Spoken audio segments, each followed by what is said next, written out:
Hi, I'm Cheryl and welcome to the Sewing Room channel. Well, it's getting really close to the fall holiday, so you want to start looking at your fabrics to make placemats and napkins and table runners.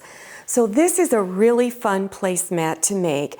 You're using only two fabrics, this one right here, and then the one on the back actually wraps around over to the front. And I'm using cotton batting in this. For this particular style of placemat, I, for some reason, like the cotton batting. I think it just looks really nice.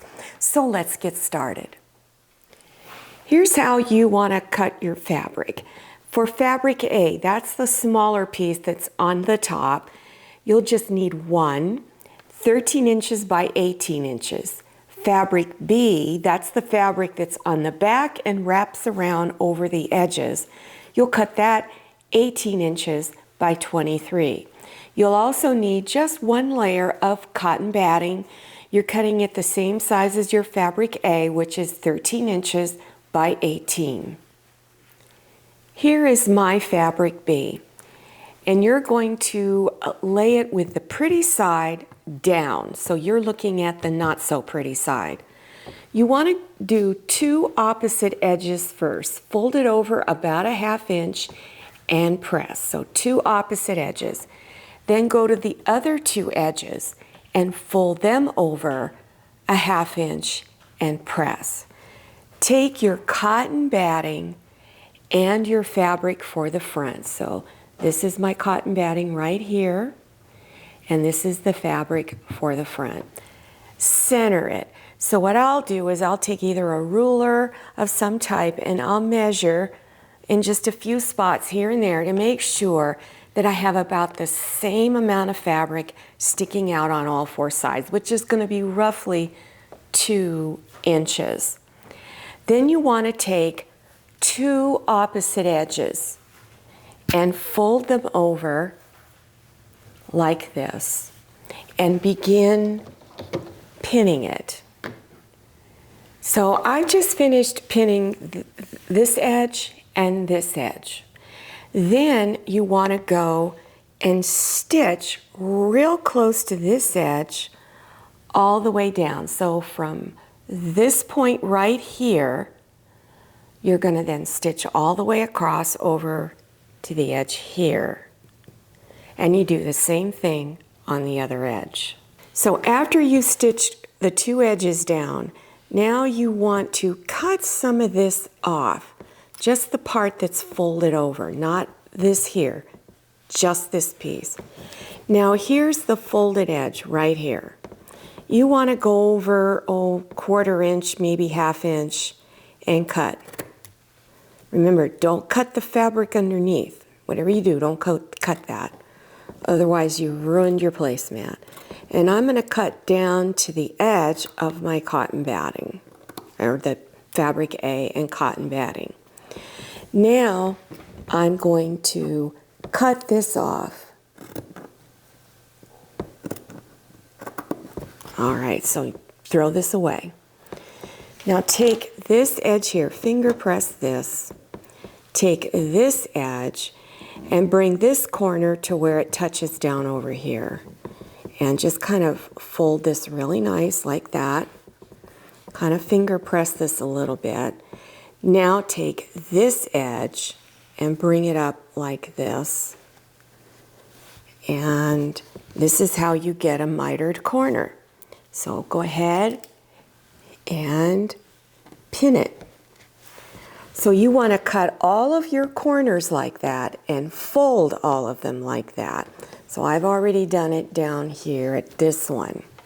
Okay, and then make sure you've got it pinned all the way across.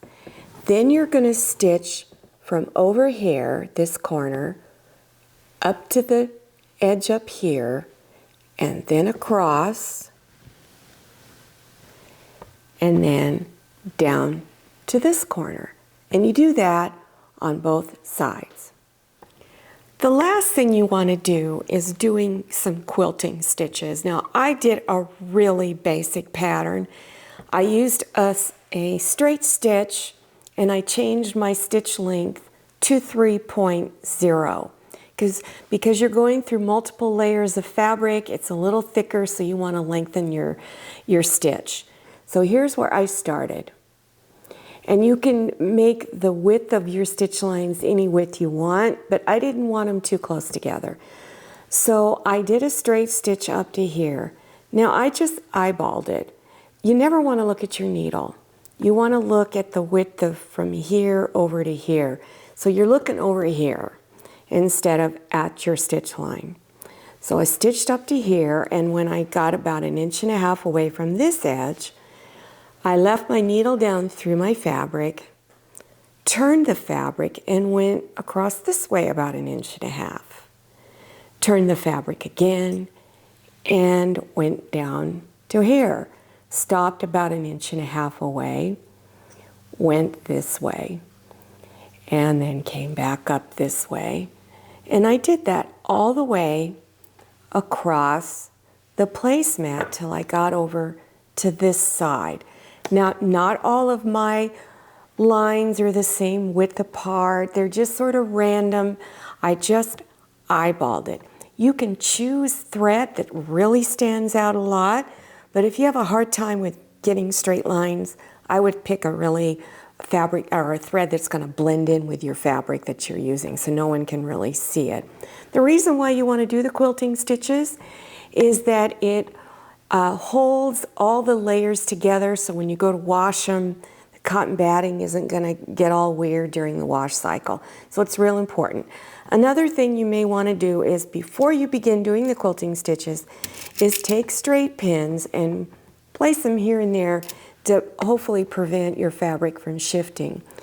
If you have a walking presser foot, I would put that on, and that way your fabric won't shift. Now, I used a regular presser foot, and my fabric shifted a little bit, but if you hold your fabric really taut, you don't let it stretch too much, you're going to be able to do it without the walking foot. But if you've got that walking foot, I would use it. So when you get all of that done, this is what it looks like. I'm going to flip it over to the back, and here it is on the back. So you actually have a two-sided placemat. So if one side gets a little dirty and not so nice looking, you can flip it over to the other side. And one more thing I want to mention, that when you're making your placemats, also don't forget to make coordinating fabric napkins. And I have lots of videos on napkins, so there'll be a link or two down below your YouTube screen on how to make napkins, napkin rings, and a variety of placemats, table runners, all types of table linens for the holiday season. Well, I hope you enjoyed this video. Make sure you follow me on Instagram and also check out my Facebook page. Thank you so much for watching. I'll see you next time, and happy sewing. If you like the Sewing Room channel, one of the best ways to show your support is to subscribe by clicking on that red subscribe button and give this video a thumbs up. And don't forget to click on share to share this video with your friends. And make sure you click on the bell so you receive notifications for all my new videos. I'm Cheryl, this is Manny, and this is Scotty. See you next time.